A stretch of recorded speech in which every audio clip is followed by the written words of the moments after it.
Well, that was heavy.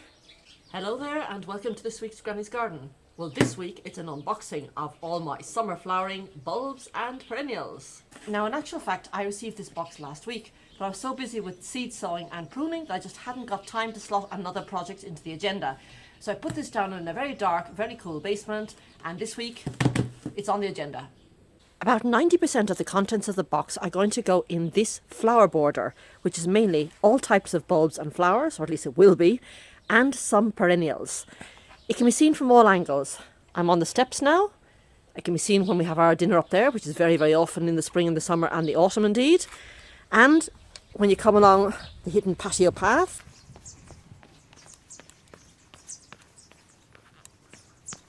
now, one of the main advantages of being able to see this flower border from all angles is there is no back or front. So I don't have to be forced to put all the tall things at the back and all the shorter things at the front. Because when I'm up in the porch, the back is here. But when I'm down here, the back is there. So I'm going to be putting nice little spires and spikes throughout this border. So if I open it up, as you can see, there are loads and loads of plants. Some of them are bare roots and are already sprouting. As you can see, they're actually poking out through the little aeration holes. And others, like the corms or the bulbs, come in these little aerated packages. So what I'm going to do now is organise this on the table and give you a quick review of what I've bought for this summer. Well, this is what it looks like all laid out. And I'm going to start in this little corner here because the allium summer beauty, which is the summer flowering allium, and the Actea brunette need to be soaked for 3 to 6 hours beforehand. So they're in perforated bags, so just pick it up, plop it in, and push it down.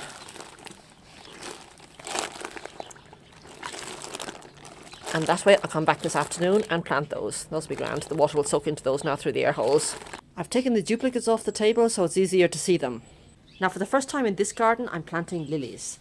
And I'm starting with the first one. This is apricot fudge. It is a double lily, beautiful, beautiful apricot colour. So looking forward to planting this one. And then there's the other more normal ones. This is orange twin, which is a normal looking lily, bright orange. And then of course, if you are going to plant lilies, the most famous of all, you can hardly read this, it's a bit smudgy, it's stargazer. So that's the start of my lily collection in the garden. I'm also going to plant for the first time in this garden cannas. And I've got two. One is vanilla cream, which is obviously a vanilla cream colour, no prizes there. And the other one is rose futurity.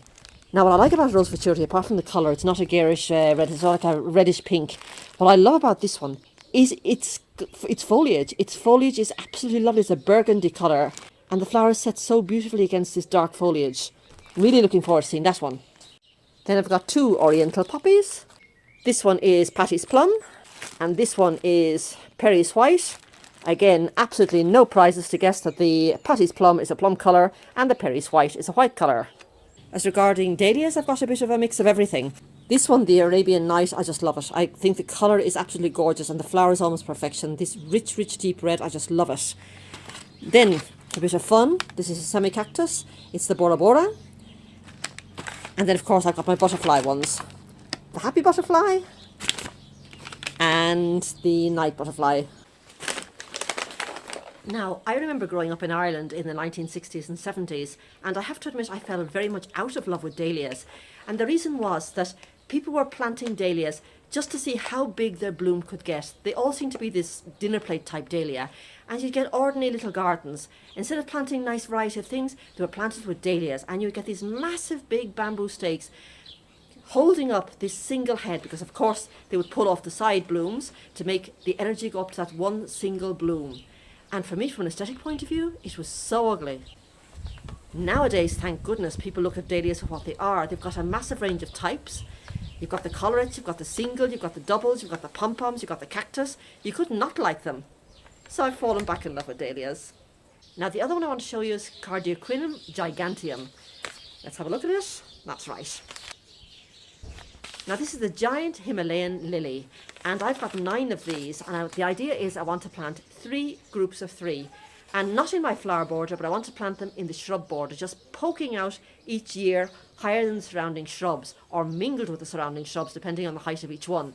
Now, not only are the flowers amazing, and they reach over 6 feet high, but when the flower is finished, and I've no intention of deadheading them, They have the most incredible seed pod.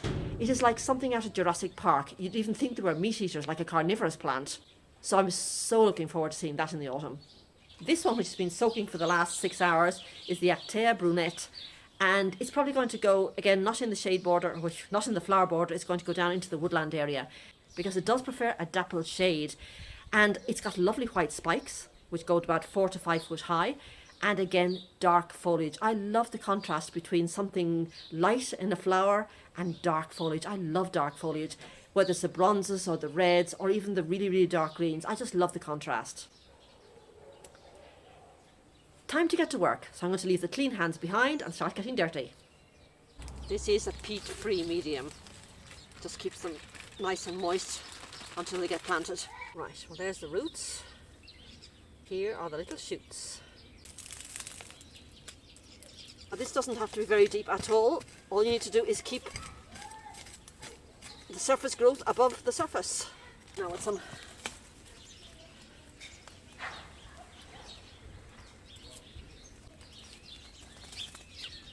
so just spread the roots out.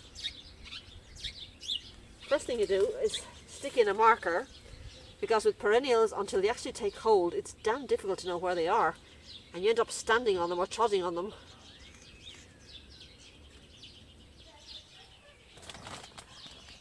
I just want to make sure all the roots now are covered with this nice topsoil, and mix it in with the surrounding topsoil. And of course, wherever there's a flag, I'm going to come in now and water it well in. That's that in its doggy box. Now the next one I've got, which also have been soaking, is the allium Summer Beauty. Now these are summer flowering alliums and they need full sun. Don't get very high, about 15 inches. So I'm going to put them round about this pot here. This flower bed, because it is quite wide and quite deep, I actually have local granite stone set into it so I can hop from one to one without actually stepping on anything. I mean, I do have accidents now and again, but that's the general idea. Now, I'm just taking a quick break to show you how you plan, where you plant your things. All of these little markers, these little orangey flags, are marking where I've planted either a bare root or a corm or a rhizome today, and I've got loads and loads more to plant. But you've got to realise what comes up in your garden first and what comes up afterwards. Like for instance, in this garden, apart from snowdrops, the first thing up in spring are the little tete-a-tete daffodils. And then later on, the larger daffodils start coming out. So I need to plant something next to, not right up against it, because obviously these expand, they naturalise very well, and every year they get bigger and bigger and bigger, but quite close to it. So when these daffodils go over and die down and the foliage is starting to look a bit wonky, then I've got something really nice planted beside it to cover it. These daffodils are later, and of course the irises are later again. So in this little hole here, I might plant, say, a dahlia, because the dahlia, or dahlias if you want to call them, are going to give me interest from the summer right through until the fall. I've got a mix of lilies and I want to again space them out, because they're going to give me lovely summer interest when the irises and the daffodils have gone over. I do actually have, I don't know if you can see it here, these tiny little wafty leaves. Those are hair alliums. Absolutely love them. I adore them last year. They lasted for ages and ages and ages. So again, I've got summer interest in the alliums, but I need more because this is a very, very large bed. And now for my favourite lily of this season. Look at that. Isn't that just wonderful? Right, time to get this in the ground. Apricot fudge. Double lily, apricot colour. Absolutely gorgeous. I've now finally finished planting this flower border. Everywhere you can see an orangey red flag is a place that I have planted either a bulb or a corm or a rhizome or a bare root. And as you can see, there are quite a few of them. It's like a little forest of flags. But don't worry, it's not going to be like that. I don't intend to have a flower border of flags, not quite yet anyway. And the very second I see it poke a bit of green out of the ground, the flag goes, and that's it. Any gaps that are left will of course be filled in with the annuals, which I'm growing from seed in my basement at the moment. But the permanent fixtures in this border with all that I've planted this year and last year are more or less complete. Because I've planted here either bulbs that naturalise and will get bigger and bigger every year, or perennials, which again will come back every year. And it's just the annuals that I'll be planting in and out every year. It was a fair bit of work, but it's done now and I'm so pleased, because this border will now take care of itself. Well, take care of itself. We all know you've got to weed it, you've got to mulch it, you've got to spray it, you've got to do everything. But the actual planting part is done.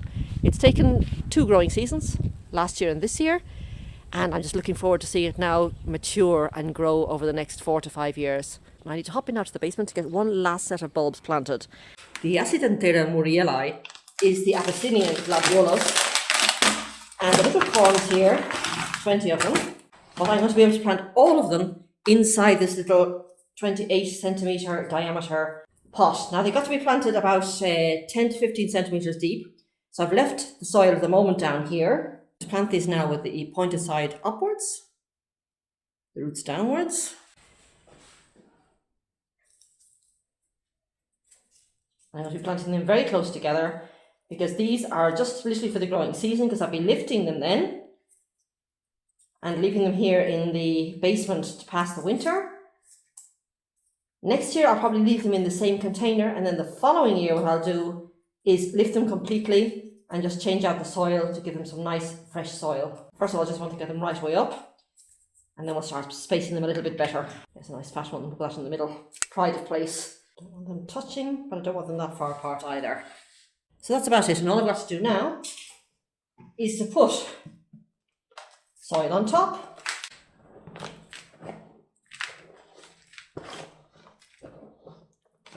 But carefully first, because I just don't want to jolt them out of their little places, the little doggy box.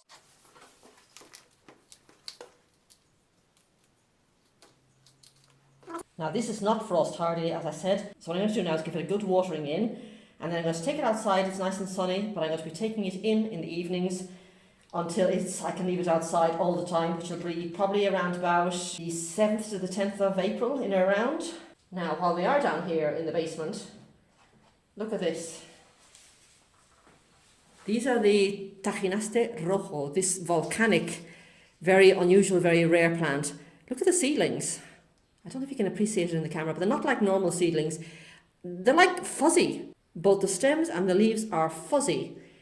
So I have had 3 come up in this pot, and the other one I think I have got, yep, another 2. So they haven't all germinated, but I'm quite pleased with that. So certainly with the 5 plants I've got, so if we can even manage to get 3 of them to grow to adulthood, I'm going to be really pleased. That's a stunning plant. The Latin name for that is Etium wildpreti. Well, I'm going to sign off for the moment, and please do subscribe to follow the channel so you can see this border take flight over this coming growing season. And I'm going to get down now to do some more boring things like weeding. Very necessary, but not very mind-blowing. I'll see you anyway next Friday here in Granny's garden. For the moment, it's bye from me. Bye. What is looking good in the garden this week? Daffodils. Lots and lots of gorgeous daffodils.